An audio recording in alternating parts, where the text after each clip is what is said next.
Please, I beg you. Let's get a divorce and just get out. I've inherited the condo and you're no longer of any use to me. Saying this, my husband, Landon, got down on his knees. Being happy after hearing what my husband had to say, I took something out of a drawer. Yeah, sure. Here are the divorce papers. I left immediately, just as my husband wanted. My name is Allie. I am a 34-year-old office worker.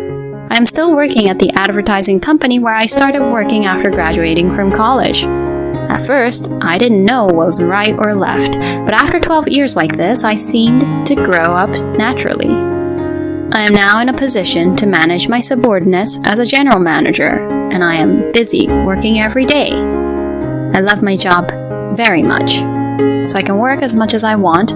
Before I knew it, I was neglecting my private life. It's about time for you to stop being a workaholic. You can't continue to be a workaholic. A good friend of mine, Amy, said to me, "It's career women like you, Allie, who are declining birth rates in this country, you know." I thought it was fine to be single for the rest of my life. But when my friend who had 5 children said that to me, I began to seriously think about partners and marriage. Hey, do you want me to get married after all, Mom? Huh? What's the matter? Do you have a fever or something? What? No, I don't. I explained to my mother what Amy had told me and said I wanted to know what my parents thought. My mother laughed and said, "I wasn't expecting much from you," and then added, "But the thought of you as a bride and the child you will give birth to makes me excited." I knew it. Of course, it's about my beautiful daughter. Anything would make me happy. Well, but my son is already married and they just had a baby, so it's fine, you know. Ah, that's true. I have a younger brother, 4 years younger than me, who has already been married for 3 years and has 1 child. He and his wife work together, so their income is very stable and they have a happy family. Looking at my brother's family, I certainly think marriage is a good idea. But I have completely forgotten how to meet people. I don't even remember how to fall in love because I haven't been in love for a long time. Being like that, I thought, I can't be like this. Then a colleague of mine heard about my situation and decided to hold a matchmaking party. You and I are the only ones left, so let's just do our best in our own timing. My colleague said that to me. I guess she meant, don't be picky with men. But she's right. I have worked hard at my job, but not at all as a woman. So I decided not to be too aggressive here, but to keep an eye on things and try to talk to various people. At the party, as expected, my colleagues and I were the eldest people from the group. The men were all in their late 20s, about 5 or 6 years younger than us. But they were all calm and easy to talk to, and I simply enjoyed the party. We switched seats and I talked with the man next to me about a number of things. That man was Landon, who later became my husband. Landon was very friendly and cheerful, but not childish or younger than me. Moreover, he and I shared the same taste in music and we had a lot of fun talking. Then we exchanged contact information and we started meeting together. There was just a live concert of an artist we both liked in common, so we went to see it together. Then we went for a drive, had tea at a cafe, and went out for drinks. And we grew closer and closer, and we ended up going out. I thought I had forgotten how to fall in love, but that didn't matter when I fell in love. We just enjoyed our time together so much. And then we started dating, and a year passed in a blink of an eye. I don't think a year has ever felt so fast. Then one day, he invited me to dinner at a fancy restaurant with a beautiful night view. I found myself having a little expectation, and as I had the meal with him, I was thinking, no way, to myself, wondering if it was possible. The meals were very good, but I was more nervous about what was going to happen next. Then he pulled a ring out of his suit pocket and proposed to me. Allie, marry me. Let's build a nice, warm family together from now on. Yes. Thus we got married. When I reported to my friends that I had decided to get married, they cried and were happy. "I'm so happy that you finally found happiness, Allie." "Thank you. Please come to the wedding too." "Of course, I'll be there." When I reported that to my parents, they were both very happy as well. I knew that both my father and mother were looking forward to my marriage. Then, after meeting both of our families, he and I had our wedding ceremony. My friends and colleagues all congratulated us, and I was beyond happy. Then, my married life with Landon started. Allie, welcome back. I'm home. Dinner is ready. Today is curry. Wow, looks delicious. I'm going to go get changed. My husband always cooks for me because he finishes work earlier than I do. To be honest, I'm not a very good cook, so I really appreciate it. Besides, his meals taste so good. He says it's not his own skill because he follows the recipe, but I still think it's great that he can follow the recipe exactly, and it tastes really good. So I think he's a very good cook. Thanks to my husband's cooking, I can work overtime without any worries. And when I come home tired, a delicious and nutritious meal helps my body recover from all the tiredness. I felt very happy that I was able to get a really good husband. I had no doubt in my mind that I would continue to enjoy my days with my husband, eventually have children, and build a warm family. However, about a year into our honeymoon, there was something that worried me. It was that my husband always carried his phone with him wherever he went.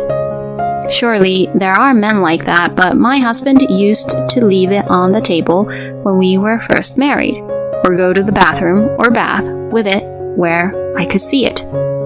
I felt a little uncomfortable because he suddenly started carrying it wherever he went, as if he had completely changed. Since this was happening so often, I decided to take the plunge and ask my husband about it.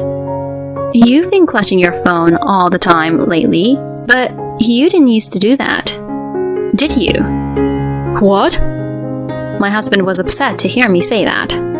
Then, after his eyes swam a little, he said, So that I can respond immediately when I get a work call or something. Something was very suspicious about him. I thought so, but I still wanted to believe my husband. I thought to myself, let's not pry too much into his life, and let's not suspect anything. So I decided not to say anything else for the time being. However, the more I tried to believe him, the more suspicious things became more and more obvious. My husband often went to a store late at night. I'm going to go by the store right now. Why? I'm craving something sweets, actually. I thought I'd pick up some sweets. I'll get one for you too, Allie. Thanks. At first, I thought he simply wanted something sweet. But even for that, he often goes to the store frequently. And since it takes only 5 minutes to get to the store, which is really close by, even if he gets a little lost in the store, he should be able to return home in about 15 to 20 minutes.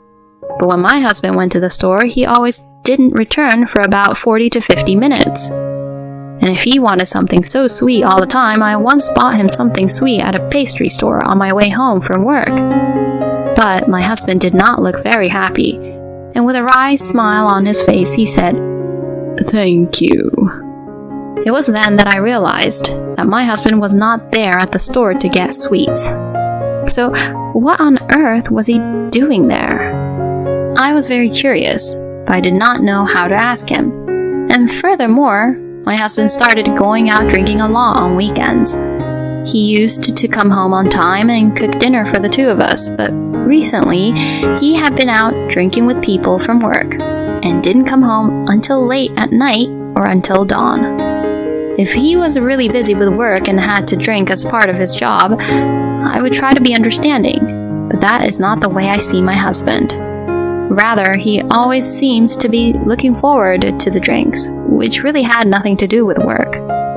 In this way, the number of points that seemed suspicious kept increasing, and I was concerned. Could my husband be having an affair? I couldn't help but keep these thoughts in my mind. I wanted to believe that it was not true. At that time, I was still in love with my husband, but he was still acting suspiciously. He kept his phone close to him, went to the store every night, and went out drinking on the weekends. I was very distressed because I was getting bothered. While I was having such a hard time, I received a call from my friend, Amy. "Hey Allie, you're not divorced, right?" "What? What are you saying all of a sudden?" I was surprised to be asked such a question out of the blue. And my friend said, "Your husband came to the real estate agency where I work." "What? To the real estate agency?"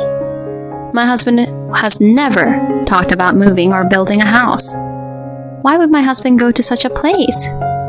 As I was thinking this, my friend, looking a little uncomfortable, says, "Actually," and began to talk. To my surprise, she told me that my husband had visited the real estate agency with a woman whom I've never seen before. I had never spoken to Landon directly, so I don't think he was aware of me. But I was at your wedding, so I knew what he looked like. And besides, I recognized the same person because he wrote his name down. So it was definitely your husband, Allie. No way. I felt as if I had been hit on the head with something. My husband, in other words, was having an affair. I had no solid proof, but I guessed that was the case. My husband's suspicious behavior until now became clear to me. I felt like I had connected the dots. I didn't want to think that, but I knew it was what I had expected. I was in shock, but I also felt somewhat blown away. To my own surprise, I felt my love for my husband disappear, bit by bit. Then I decided to request an investigation by an investigation agency in order to obtain solid evidence. I could no longer be kind to my husband. He would talk to me in a natural way, but I would get annoyed because the affair would flicker in my mind. So I often acted coldly, and my husband was troubled. "Oh, what's wrong? Are you in bad mood?" "It's nothing." "Oh, I see." My husband would look awkward and quietly go into his room and not come out for a while. Then my husband says that from this month, he has been going on more and more business trips, and he is away from home for 2 or 3 days every week. But I know the truth.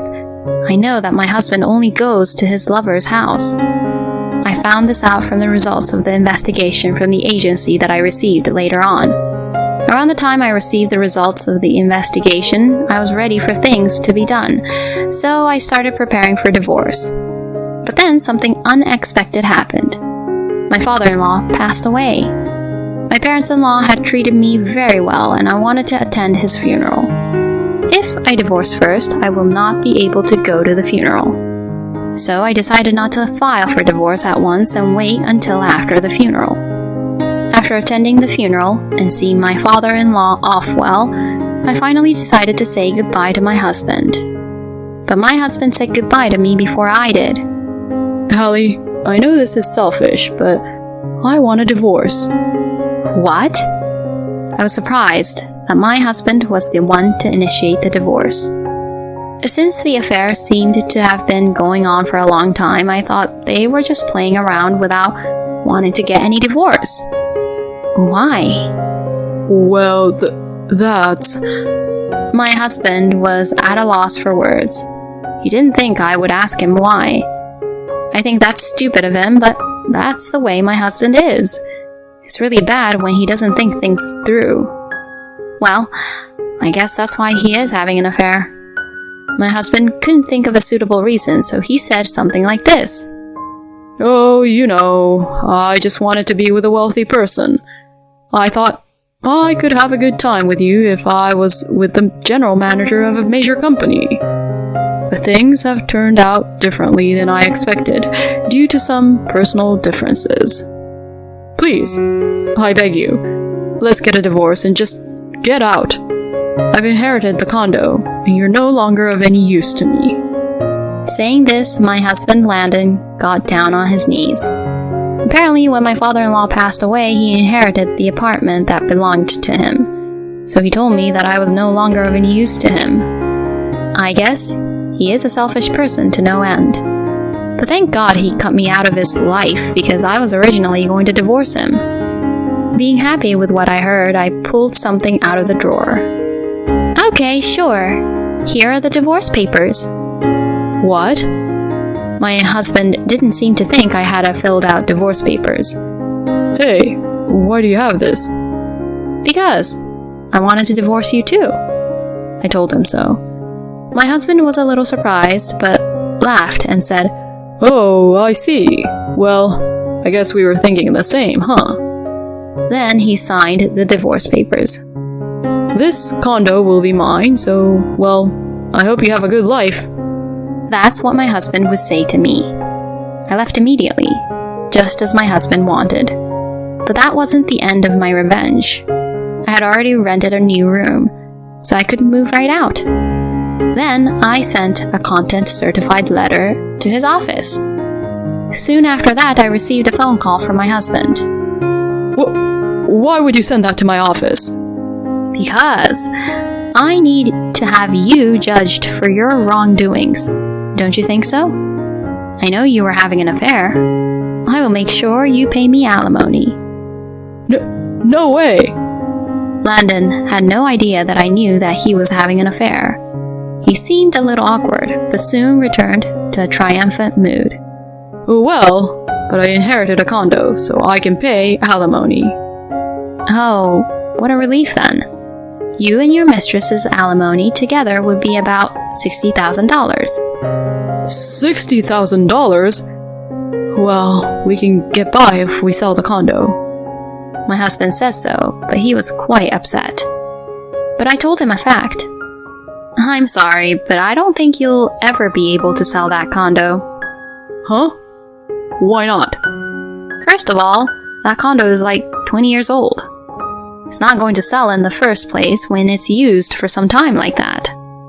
And next year, a much taller condo will be built next to your condo, so the view of the scenery from your condo won't be as good. And with that, the value would go down in no time.